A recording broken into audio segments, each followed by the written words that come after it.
건강하게 삽시다. 시작.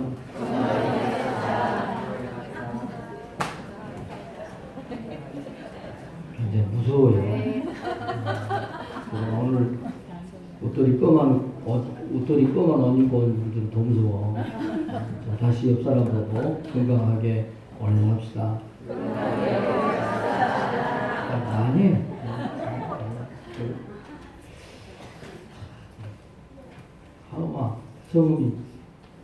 성음아, 오늘 예배 참석 안 하면 이거 그 상품권 없다고 빨리 얘기해 주세요. 분명히 얘기했어요.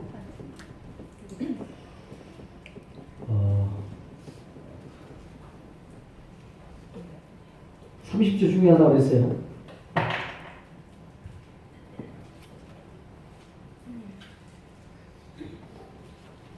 요즘 현대인들의 가장 큰 화두는 건강입니다. 건강하게 사는 것. 제가 건강하게 사는 방법을 가르쳐 드릴게요. 건강 관련된 요소는 수만 가지가 되는데, 수십만 가지가 되는데, 큰 가지만 잘 되면 건강하게 살 수 있습니다. 심혈관 계통이 순환이 잘 되면 돼요. 머리끝에서 발끝까지 한 12만 킬로가 돼요, 우리 혈관이. 근데 그 혈관에 혈류가 잘 흐르고 피가 잘 흐르면 건강해요. 1단계. 두 번째 건강하게 사는 신진대사가 잘 이루어지면 돼. 신진대사라는 게 뭐냐면 우리 건강을 유지하기 위해서 우리 신체 안에 들어가는 음식물을 화학 변화를 시켜서 에너지 변화를 시켜서 칼로리대로 비타민대로 이렇게 막 공급을 해서 우리 몸에 필요한 에너지를 공급해주는 중요한 거. 좋은 음식을 먹고 운동을 하고 뭐 섭취를 하고 이래 참 좋은데 가장 중요한 거 배설이 잘 돼야 돼요. 그러니까 뭐냐면 음식을 섭취했으면 그거를 잘 소화를 해서 에너지를 만들고 찌꺼기들, 불순물들 넘치는 것들은 보내는 거예요. 그걸 하는 것이 이제 운동이기도 하고 그 배설인데 이게 잘 되면 건강한 거예요. 그런데 먹기는 많이 먹는 거예요. 그런데 운동을 안 해요. 먹기는 이만큼 먹었는데 내버리는 것이 없어요. 그래서 걸리는 게 비만이고 그것이 병기입니다. 아주 심각한 거예요. 먹었는데 살기 위해서 먹었는데 먹은 것 때문에 죽는 거예요. 변비, 비만. 영적인 원리도 똑같습니다.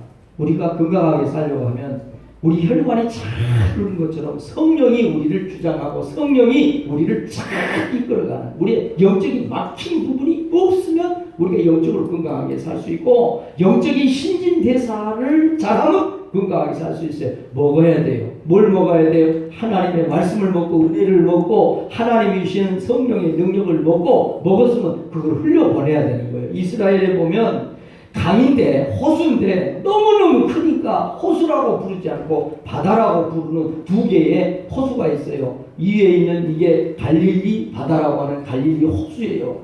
호수예요. 호수. 민물이란 말이죠. 그런데 너무너무 커요. 그러니까 바다라고 부르는 짠물이 아닌데 너무 커요. 가보신 분들은 알겠지만 엄청나게 커요. 이 길이가 남북이 22km예요. 동서가 12km예요. 엄청나게 커요. 그리고 별별 고기들이 다 있어요. 거기 가면 제일 맛있는 게 이제 베드로 고기라고 그래서 거기서 이제 석주술에 가면 고기를 먹는데 이 갈릴리 바다는 이스라엘의 유일한 젖줄이에요. 이 12km 되는 갈릴리 호수에서 물이 쫄쫄쫄쫄쫄쫄 흘러내려갑니다. 그래서 이 시냇물이 그 갈릴리 강이 흘러가는 게 요단강인데 요단강이 흘러가는 좌우편의 모든 식물들이 살아나고 농사를 짓고 식수로도 사용을 하고 이 요단강이 이스라엘 백성들의 젖줄이에요. 젖줄. 그런데 이 갈릴리 바다, 갈릴리 호수예요. 갈릴리 호수보다 4배나 큰 바다가 또 있어요. 이 바다 아니에요. 근데 이거는 민물인데 바다가 되어버렸어요. 짠물이 되어버렸어요. 그러니까 이거는 사해 바다라고 해도 조금 수긍이 되는 건데 어떠든지 갈릴리 바다의 4배가 됩니다. 남북이 75km예요. 동서가 22km예요. 이미 설교 안 듣기로 작정하신 분들은 딴 생각을 하고 있어요.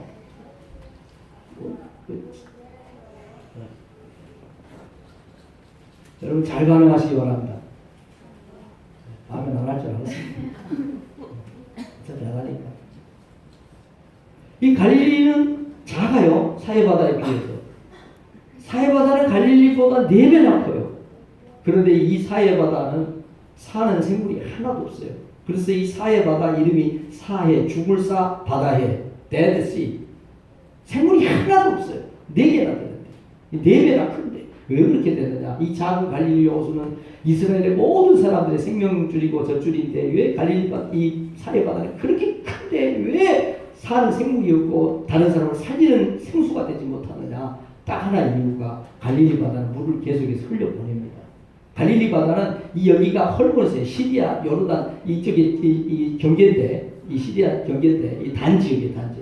헐몬산이 2,000고지가 넘는 만년설이 녹아서 쫄쫄쫄 흘러내려온 물을 받은 게 갈릴리.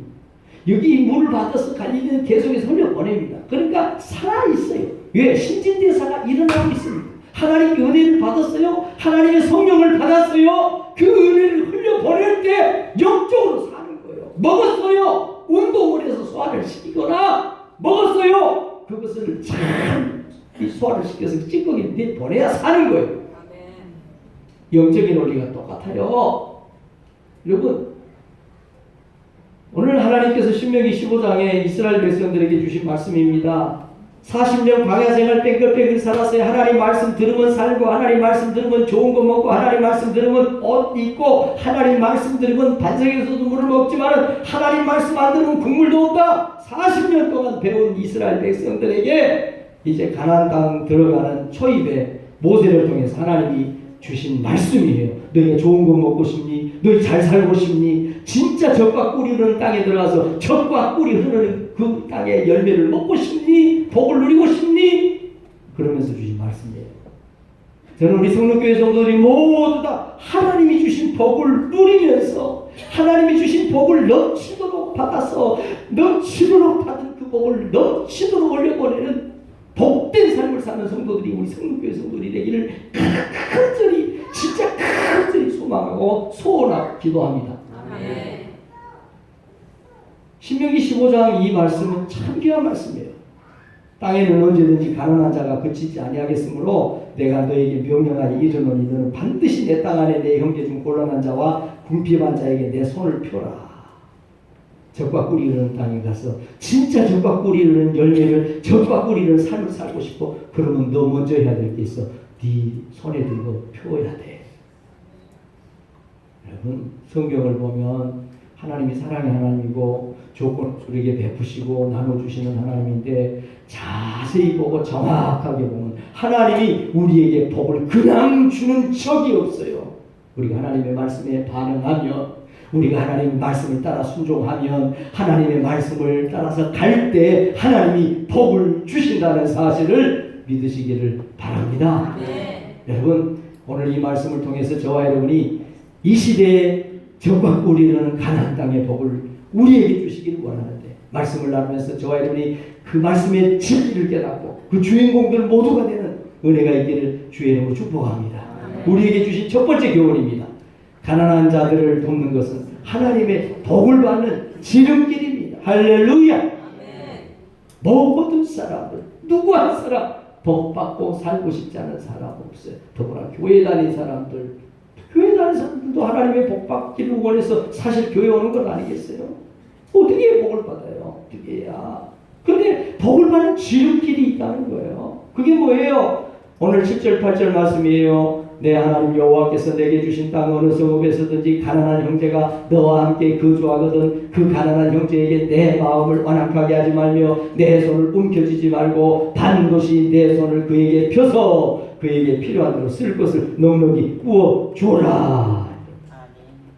제가 지금까지 목회하면서 깨달은 정말 진리 중에 진리가 뭐냐면, 가난한 사람 사랑하시는 하나님, 어려운 이웃들, 어려운 과부들, 등 기댈 곳 없는 나그네들, 이방인들 사랑하시는 하나님, 저는 성경을 통해서 정말 성록교회가 만 25년이 됐다고 했어요.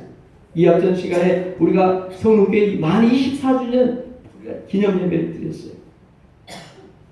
24년 동안, 25년 동안 성록교회를 하면서, 성록교회를 시작하기 전부터 계속해서 성경을 보면서 내가 만난 하나님은 어려운 자를 도와주시는 하나님, 힘없고 연약한 과부와 나그네들, 이방 사람들, 정말로 마이너리 사람들, 그런 소외된 사람, 외면받은 사람들, 그 사람들을 도와주시는 하나님을 저는 강한 자도 잘생긴 사람도 공부 많이 하는 사람도 사랑하시는 하나님이지만 하나님은 똑같이 여전히 차별 없이 가난하고 힘들고 연약하고 못 배우고 연약한 사람 사랑하는 하나님. 그런데 제가 느낀 하나님은 연약한 자, 가난한 자, 기댈 곳 없는 자, 정말 도움이 필요한 사람을 하나님은 돕는 하나님이라는 깨달음을 얻었어요. 말씀을 읽으면서. 할렐루야. 아멘. 그래서 저는 하나님 기뻐하는 것이 바로 뭐냐? 연약한 자들과 함께하고 연약한 자들을 돕는 것이 하나님 마음에 들고 하나님을 기쁘게 하는 것이다. 저는 제가 만난 하나님이에요. 구약 성경을 신약 성경을 읽을 때마다 하나님은 강한 자도 사랑하시고 부자도 사랑하십니다. 정치 권력을 가진 자도 사랑하십니다. 그러나 성경에 나타나고 우리의 피부에 와닿게 다가오시는 하나님은 병든 자, 연약한 자, 기댈 곳 없는 자, 소외되고 외로운 자, 눈물 흘리고 쓸쓸히 살아가는 도움이 필요한 사람을 진짜 사랑하시는 하나님을 저는 진짜 가슴으로 피부 깊숙이 느꼈습니다. 아멘. 그래서 우리 성록교회는 시작할 때부터 그렇다. 그럼 우리가 하나님 기뻐하는 일을 하자. 그래서 그때부터 소녀 가장 세 가정을 시작할 때부터 1995년 1월 달부터 세 가정을 선정을 해서 5만 원씩 도왔습니다.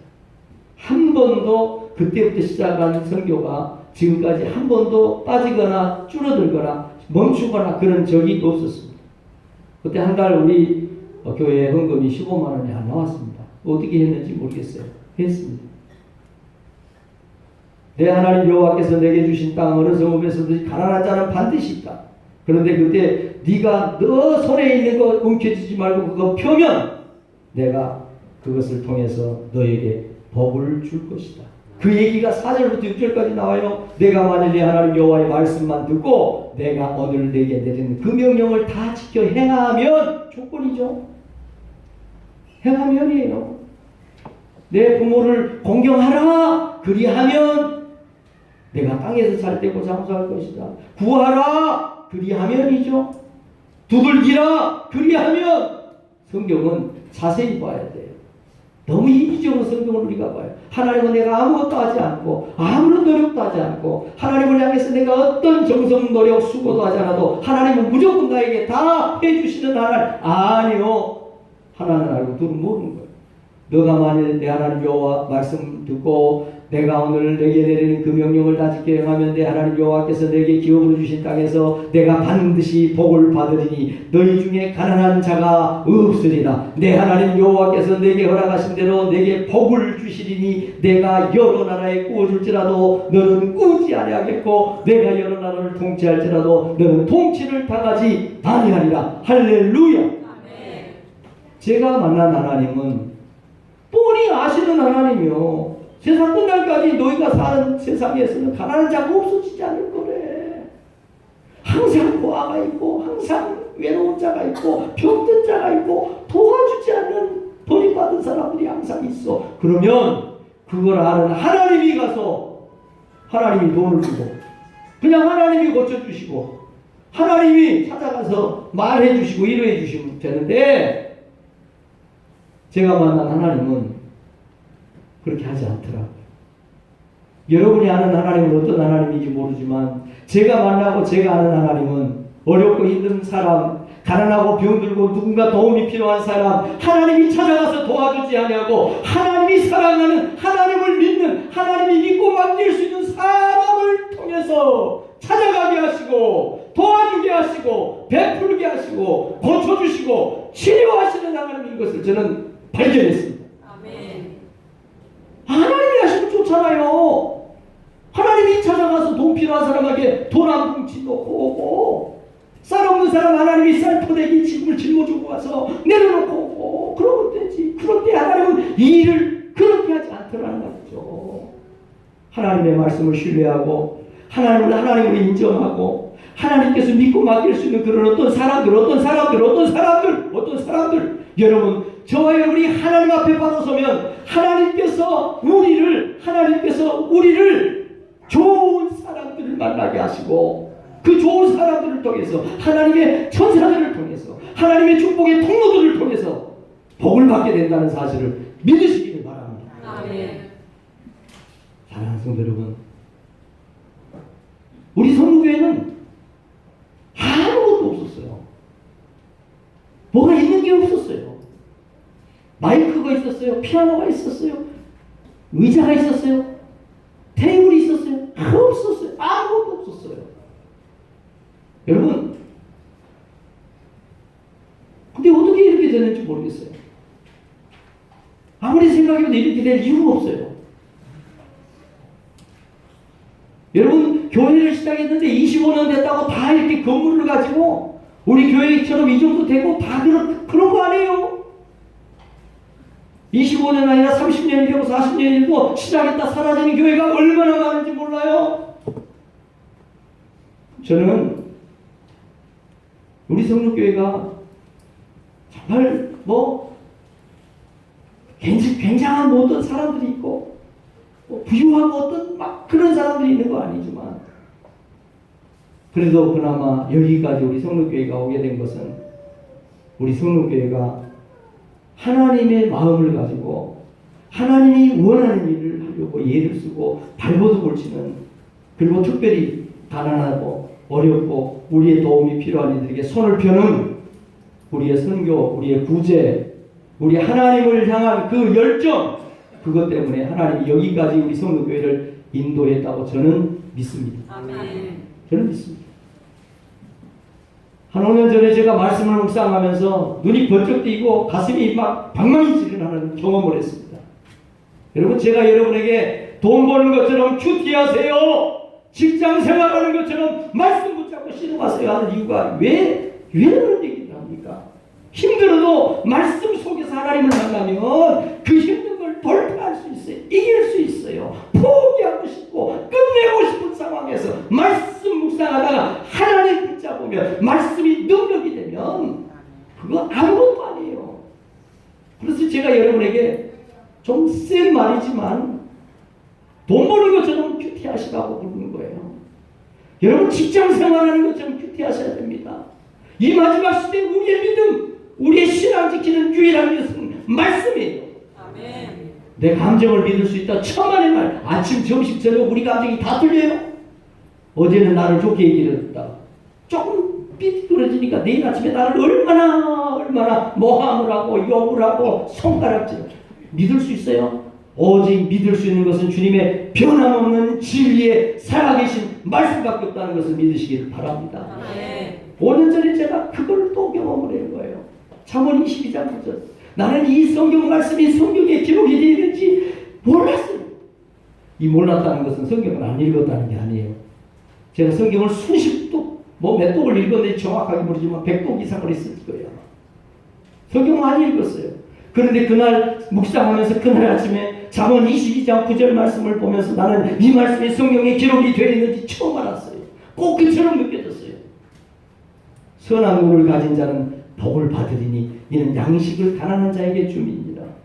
좋은 눈, 선한 눈, 그 선한 눈, 좋은 눈이라는 건 저 100m 밖에 있는 사람이 누군지 분별하고 이 어느 쪽 왼쪽 시력이 2.5, 2.5, 3.0 이런 시력이 분명해서 눈이 침침하지도 않고 안경 안 끼어도 글자를 어둠에서도 잘 보고 이런 거를 좋은 눈이라고 생각했어요.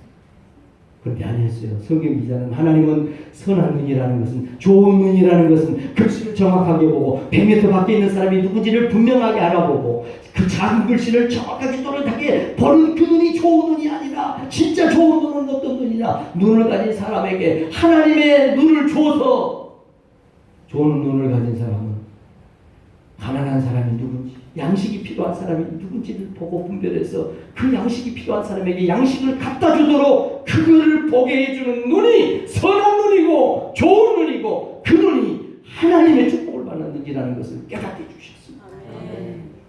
그래서 제가 기도했어요. 우리 성도들에게 그때 계속 얘기를 했어요. 여러분, 우리가 선한 눈을 가진 복을 누려야 됩니다. 선한 눈을 가진다는 것은 멀리 보고 눈이 나이가 들어도 침침해지지를 않고 돋보기를 쓰지 않아도 그런 눈이 좋은 눈이 선한 눈이 아니라는 거예요. 선한 눈은 뭐예요? 양식이 없는 가난한 사람에게 양식을 가져다 줄 수 있도록 주인에게 그걸 보게 해주는, 아버지 당신의 마음이 있는 곳에 내 마음이 있기를, 당신의 눈이 보기를 원하는 곳을 내가 보기를 원하는 그 눈을 가진 자에게 하나님은 복을 준다. 여러분, 저는 확실히 믿습니다. 잠언 19장 17절은 그렇게 얘기를 해요. 가난한 자를 불쌍히 여기는 것은 하나님께 빌려주는 것이다. 하나님께 구워드리는 것이니 그의 선행을 그에게 갚아주시리라. 사람에게 구워줘도요, 사람에게 빌려줘도 이자를 받습니다. 하나님께 빌려줘요. 하나님께 구워주는 게 뭔 줄 아세요? 우리 주변에 있는 우리가 봐야 될 사람들, 도와줘야 될 사람이 누군지를 보는 눈. 그래서 그 사람들에게 우리 손을 펴는 그것이 바로 하나님께 빌려드리는 것이 되는 거예요. 여러분, 우리 성도교회가 진짜 지금도 좋은 교회지만 우리 성도들이 진짜 복을 누리며 살아가는 그런 성도들이 되기를 원합니다. 여러분, 사회바다만 되면 안 돼요. 되는 대로 수입을 챙겨 넣고 호주머니 집어넣고 넣고 쌓아서 부자가 되는 게 아니에요. 그것이 그대로 꼬이고 흘러가지 않으면 그것이 동면경화가 되고 비만이 되고 그것이 성인병이 되고 그것이 영적인 변비가 되는 거예요. 죽는 거예요. 마태복음 25장 40절은 그렇게 얘기해요. 임금이 대답하여 이르시되 내가 진실로 너희에게 이르노니 너희가 여기 내 형제 중에 지극히 작은 자 하나에게 한 것이 곧 내게 한. 여러분, 주님을 섬기듯이 우리 주변에 어려운 이웃들, 우리가 손을 펴야 될 사람들, 그들에게 손을 펴는 것이 누구에게 손을 펴는 것이냐? 주님에게, 예수님에게, 하나님에게 손을 펴는 것이라고 성경은 말씀하고 있다는 사실을 기억하기를 바랍니다. 아멘. 오늘 이 말씀이 우리에게 준 두 번째 교훈입니다. 가난한 자들을 위해 손을 펼 때 하나님이 복을 주십니다. 오늘 메시지는 같은 맥락이에요. 계속 같은 맥락입니다. 우리가 가난한 사람에게 손을 펼 때 하나님이 그 모습을 보고 복을 주는 거예요. 왜 하나님께서 우리 주변에 하나님이 직접 가서 돈다발 갖다 주고 하나님이 먹을 쌀자루 갖다 주고 그럴 텐데 왜 하나님이 본인이 하지 않고 우리를 시키느냐? 하나님이 저와 여러분에게 복 주려고 그런다는 사실을 믿으시기를 바랍니다. 아멘. 그럼 제가 교회를 시작하고 쌀이 3번 떨어졌던 것 같아요. 근데 한 번은 겨울인데 퉁 소리가 나서 나가봤더니 어떤 분이 그거를 갖다가 놓고 쌀자루를 놓고 막 뛰어가더라고요. 쫓아가지도 않아서 누군 줄 아니까. 여러분, 우리 아이들을 목포에 와서 처음에 선교원에 보냈습니다. 교회 사는 선교원에. 그 선교원에 그 목사님의 사위가 선교원 원장을 했어요. 이름은 말씀할 수가 없어요. 그런데 그분이 참 보니까 너무 어려운 것 같은 모양이죠. 그래서 쌀자루를 갖다 놓고 이제 나름대로 팍 뛰어가는 게 새벽기도 마치고 이제 그런 것 같아요. 근데 여러분, 누군지 알지만 뭐 찾아가진 않았어요. 왜요? 주님께서, 하나님께서 복 주려고 시킨 일이라고 저는 생각을 했어요. 근데 그래서 그럼 당신 하나님께 복 받으세요. 그걸 끝내는 건 아니었어요. 계속해서 기도했고 그분이 나중에 목사님이 돼서 목회를 할 때, 그리고 지금 선교사로 나가서 선교 사역을 하고 있는데 그분들이 보는 걸 하는 거를 다 보고 있습니다. 듣고 있습니다. 기도하고 있고. 없어지는 거 아니에요. 하나님이 보시는 겁니다. 근데 하나님이 직접 하지 않고 그분들을 복받게 하려고 저와 여러분을 복 주시기 위해서 우리 성도교회가 무슨 능력이 있습니까? 뭔 돈이 많습니까? 지금도 우리 성도교회가 얼마나 어려운지 여러분들 아시는 분들은 알아요. 그런데도 우리 성도교회는 이 일을 멈출 수가 없어요. 선교하는 일을 멈출 수가 없었어요. 우리 성도교회 시작이 되고 오래 다니신 분들도 알겠지만 우리 성도교회 헌금이 있었어요. 선교 헌금이라는 명목이 없었어요. 손을 펴는 사람이었어요. 말씀을 읽어보니까 손을 펴라는 거예요, 하나님께서. 그래서 우리 성도교회를 시작할 때부터 손을 펴는 사랑을 했어요. 선교헌금이 없었어요. 그런데 사람들이 와서 손을 펴는 사랑이 뭐냐, 도대체 손을 편다는 게 뭐냐, 말이 많아, 막 복잡해. 그래서 그냥 의미는 다 아니까 우리가 그냥 선교헌금으로 하자. 그래서 지금 선교헌금을 하고 있고, 그 선교헌금 가지고 해외로 국내로 어려운 교회들, 기관들, 선교사님들 보내는 거예요. 너는 마음에 악한 생각을 품지 말아라. 악한 생각이라는 게 뭐예요? 이스라엘 백성은 7년이 되면 면제년이 돼요. 7년이 참 성경에 중요해요. 안식일, 안식년 뭐 이런 게 되잖아요. 7년. 7년이 되면 면제년이요. 돈 빌려준 거 7년 지나면 없어지는 거예요.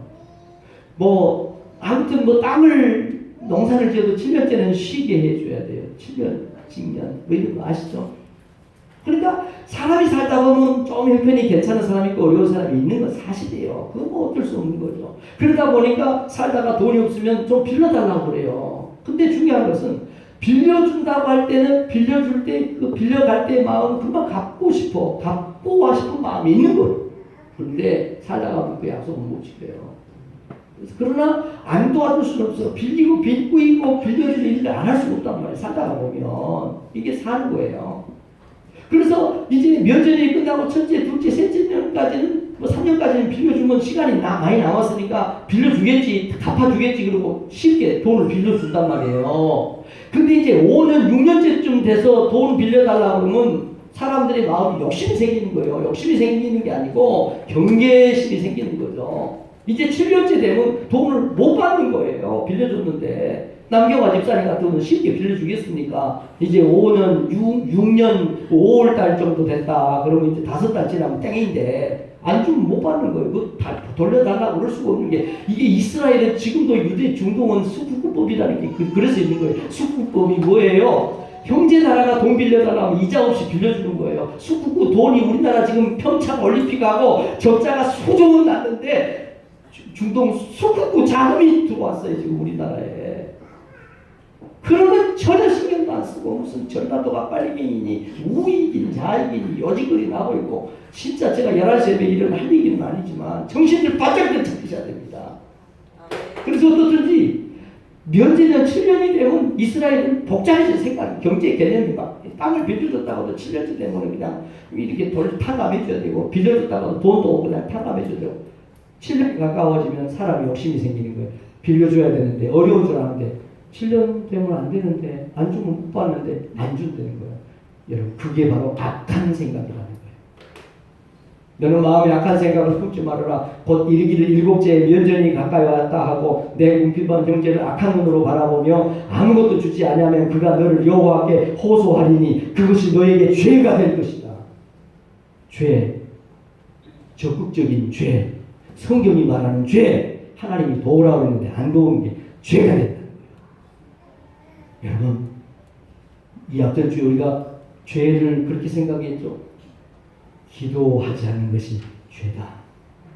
우리는 죄 그러면 꼭 윤리적인, 도덕적인 현행법, 국가법, 형사소송법, 민사소송법에 죄만 생각합니다. 돈 빌려다가 안 갚는 거, 남에게 해코지 하는 거, 이것만 죄라. 여러분, 성경은 우리에게 영적으로 죄가 뭐냐?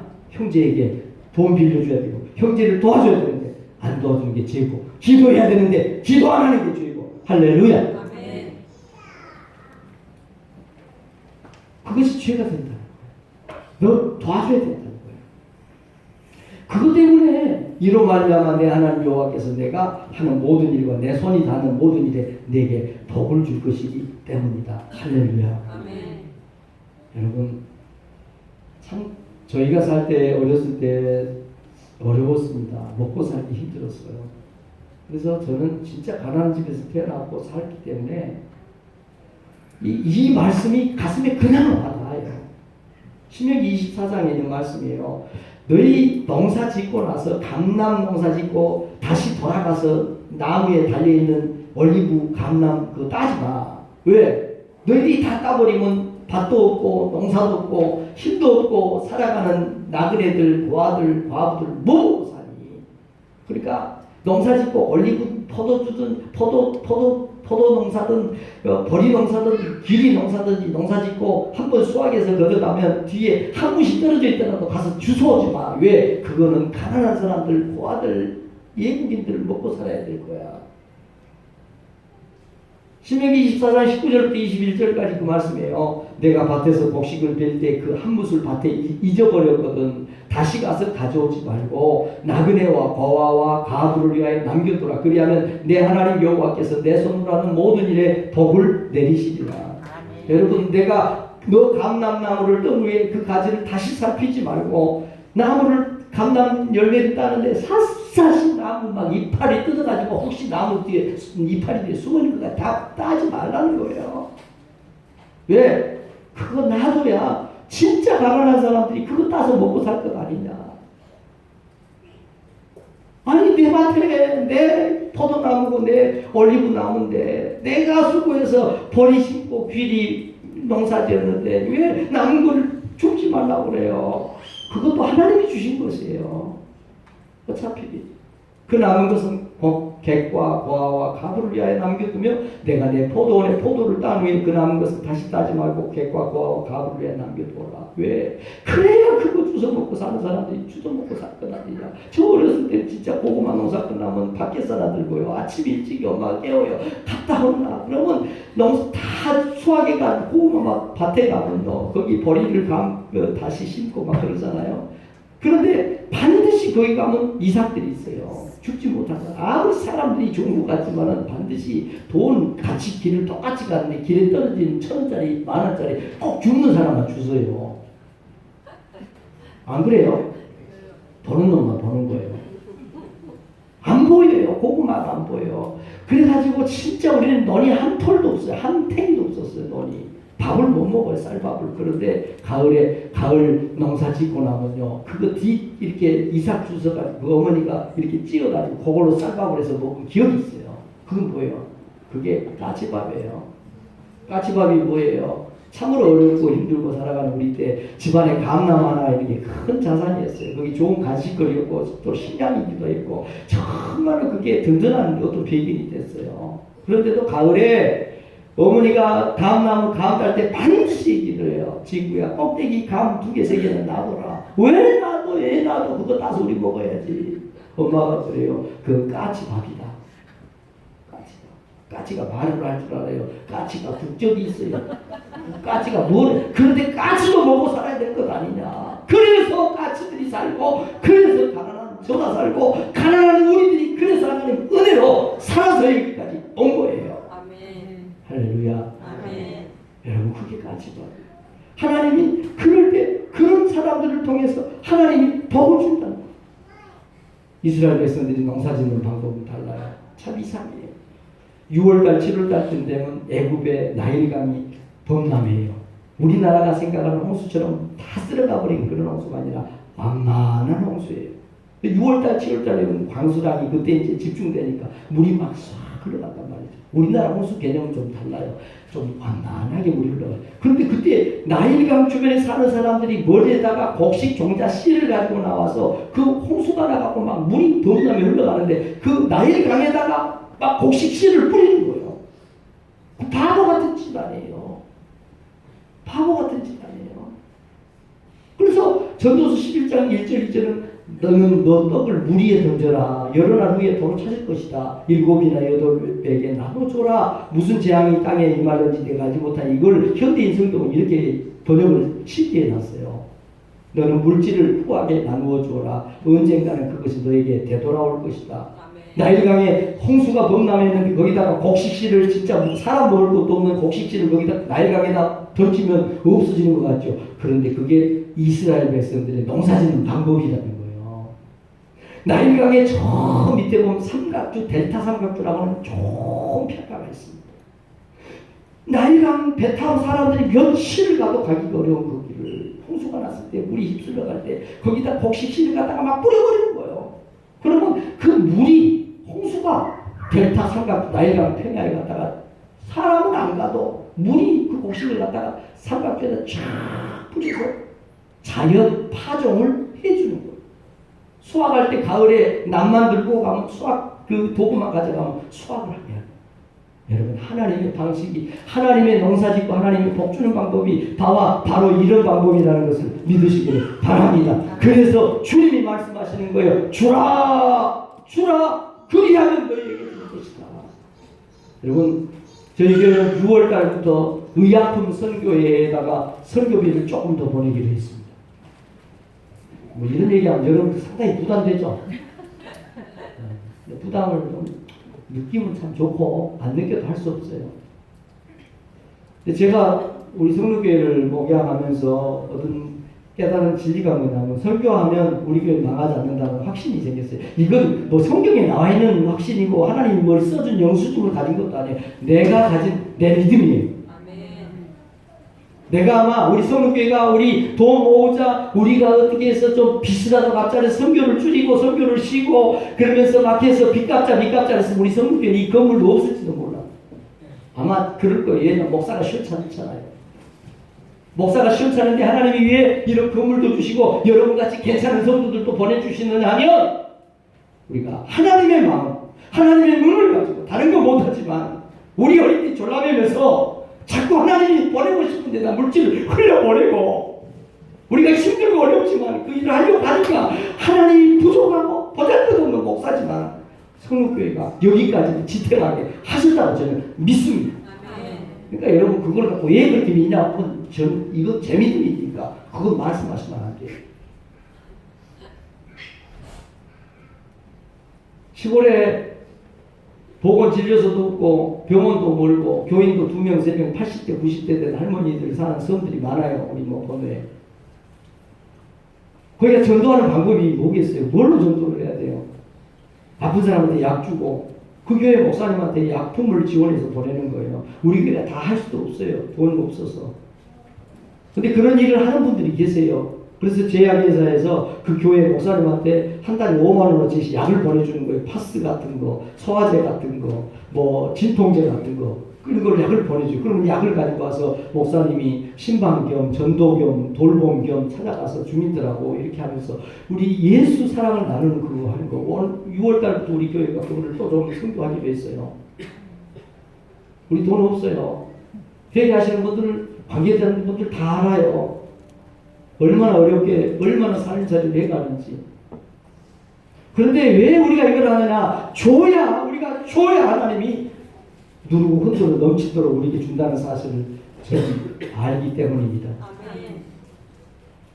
일부 예배, 우리 교회 시작할 때부터 함께 했던 박정선 집사님 일부 예배 드리고 갔어요. 내가 물어봤어요. 박정선 집사님, 생각할 때 지금 이진구 목사하고 25년 전 이진구 목사하고 같은 것 같아요. 경제적으로 다른 것 같아요. 있어 보여 없어 보여 있어 보인대.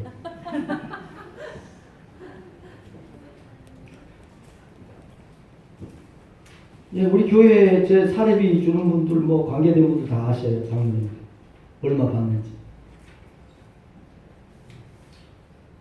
근데 저 가난하지 않습니다.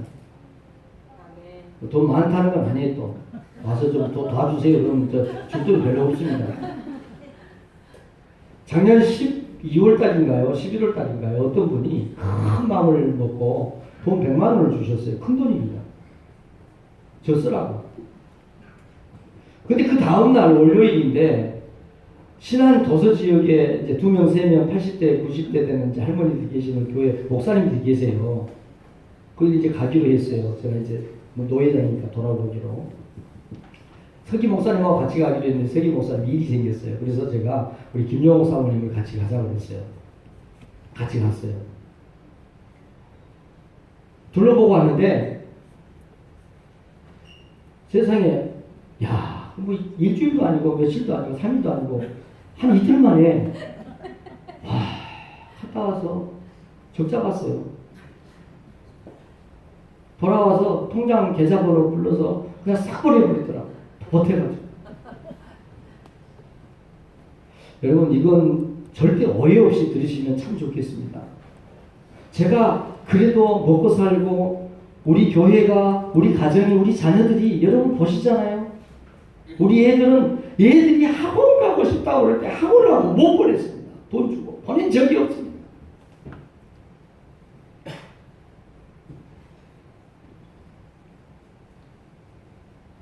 사실이니까요. 근데 여러분 저 지금 그렇게 비난하게 살지 않습니다. 나름대로 저는 그렇게 생각합니다. 제가 다른 건 몰라도 김용옥 사모님에게 참 존경을 보내고 진심입니다. 정말 감사한 거는 베풀 줄 알고 나눌 줄 안다는 거예요. 목사인 내가 무쇠받으고 이번에도 서울 다녀와서 시골 사모님들 이렇게 했다고 그런 얘기를 해요. 내 속을 그랬어요. 진짜 거지 뱃놈 걱정하고 뱃놈 걱정. 거지가 비 오는 겨울날 다리 밑에서 덜덜덜덜덜 떨면서 오갈 데가 없으니까 다리 밑에서 떨면서 아이고 이렇게 추운데 육지에서도 이렇게 추운데 다리 밑에서 이렇게 추운데 뱃놈들은 어떻게 사는가 모를까. 거지 뱃놈 걱정.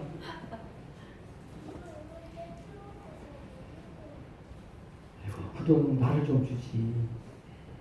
네, 그렇게 생각하는 분이 또 있을지 모르겠어요. 하나님을 이용하세요. 하나님한테 줄 사람이 있는 거예요. 감동을 줘야 주는 거죠. 여러분, 줘야 하나님이 우리에게 줄 수 있어요. 우리가 손을 펴야 하나님이 편 손에다가 하나님의 큰 손으로 덮어줄 수가 있는 거예요. 아멘. 저는 우리 성록교회 성도들이 인색한 분들이 되지 않기를 바랍니다. 정말 부유한 사람들이 돼서 부유하게 흘려보내고 부유하게 살고 부유함을 누리며 사는 가나안에 정말 적과 꿀이 흐르는 가나안 땅의 주인공들이 되기를 원합니다. 그래서 정말 여러분들 중에 못마땅하게 생각하는 분이 있을지 모르지만 저는 제가 만난 하나님, 제가 체험한 하나님, 제가 경험한 하나님 말하지 않을 수가 없습니다. 왜? 그걸 말하지 않으면 위선자입니다. 제 신앙의 우리 성록교회의 근간에는 바로 그런 움직일 수 없는 하나님이 주신 마음이 있다는 것을 우리 창립 기념 주일 예배 오늘 우리 교회의 핵심입니다. 근간입니다. 그래서 말씀을 드리는 겁니다. 성록교회를 오래 출석하신 분들은 손을 펴는 사랑에 대해서 많이 들었고 또 본문 말씀 신명기 15장 11절 말씀도 너무너무 많이 얘기를 해서 무슨 말씀인지 잘 아십니다. 사랑하는 성도 여러분, 주라 그리하면 너에게 줄 것이니 곧 후이되어 누르고 흔들어 넘치도록 하여 너에게 안겨주리라. 너희의 헤아리는 그 헤아림으로 너희도 헤아림을 도로 받을 것이니라. 후퇴구제하여도 더욱 부하게 되는 일이 있다고 성경은 말합니다. 과도히 아껴도 가난하게 될 뿐이고 구제를 좋아하는 자가 풍족하게 되고 남을 윤택하게 하는 자에게 하나님은 윤택함을 준다고 약속하고 있다는 사실을 믿으시기를 바랍니다. 여러분, 이 말씀이 우리에게 주는 마지막 교훈인데요. 좀 시간이 갔지만 이건 제가 오늘은 작심하고 하는 설교입니다. 작심하고 이런 주제를 가진 설교, 이학전 우리 교회 창립기념주의 오늘 이런 예배는 제가 의도하고 생명의 삶을 순서대로 설교하지 않고 의도하고 작심해서 하는 설교입니다. 우리 성록교회 성도들이 가져야 될 멤버십, 우리 성록교회 성도들이 가져야 될 정체성, 아이덴티티에 관련된 얘기입니다. 우리 성록교회가 다른 교회가 하는 일을 다 할 수가 없어요. 어떻게 할 수 있습니까? 사람이 많습니까? 돈이 많습니까? 무슨 규모가 큽니까? 우리 교회가 할 수 있는, 우리 교회만이 하는, 성록교회는 세상에 많은 교회들 중에 하나가 되고 싶어서 만든 교회가 아니라니까요. 우리 교회만 할 수 있는, 우리 교회가 해야 되는 그 일 때문에 성록교회가 존재하는, 그것 때문에 존재하는 거예요. 왜 다른 교회는 이거 하는데 우리 교회는 안 하고 그러는데 우리 교회는 이거 하는 거예요. 왜? 다 못하니까. 할 수 있으면 좋은데 안 되니까. 가난한 사람에게 손을 펴는 것은 건강한 신앙을 확증하는 방법입니다. 제가 예전에 한번 그런 설교를 했어요. 하나님의 사랑은 동사다. 하나님은 명사예요. 사랑 명사예요. 근데 사랑이 명사예요? 아니요. 동사입니다. 진짜 사랑해 보세요. 가만히 있을 수 있어요. 뭐라도 하게 돼 있어요. 사랑한다고 말을 하더라도 하게 돼 있고요. 한번 찾아가기라도 하고요. 손을 내밀어서 악수라도 하게 돼 있고요. 사랑은 명사가 아니라 동사예요. 예수 그리스도는 하나님 우리를 사랑하셔서 동사적인 사랑을 해주셨습니다. 하늘 보좌를 버렸습니다. 땅에 내려왔습니다. 십자가에서 못 박혀 죽었습니다. 사랑은 동사입니다. 아멘. 안 할 줄 알았습니다. 여러분, 사랑한다고 권백 번, 수천 번, 수만 번 얘기해 보세요. 행함이 없는 사랑. 그게 무슨 가슴이 와닿지 않는 사랑이지. 공감이 되지 않는 사랑. 사랑하면 움직이고요. 사랑하면 행동하게 돼 있고요. 사랑하면 희생하게 돼 있어요. 남녀, 아가씨, 형, 남자가 사랑한다고 데이트를 시작했어요. 근데 피곤하다고 서로 만나질 않는 거예요. 거의 사랑하는데 피곤하니까 만나지 말자. 보고 싶은데 사랑하니까 다음에 만나자. 이게 무슨 사랑이에요? 사랑 안 하는 거예요. 사랑은 동사예요. 어머니는 명사예요. 근데 명사 어머니 가지고는 아무런 감동이 없어요. 어머니는 동사입니다.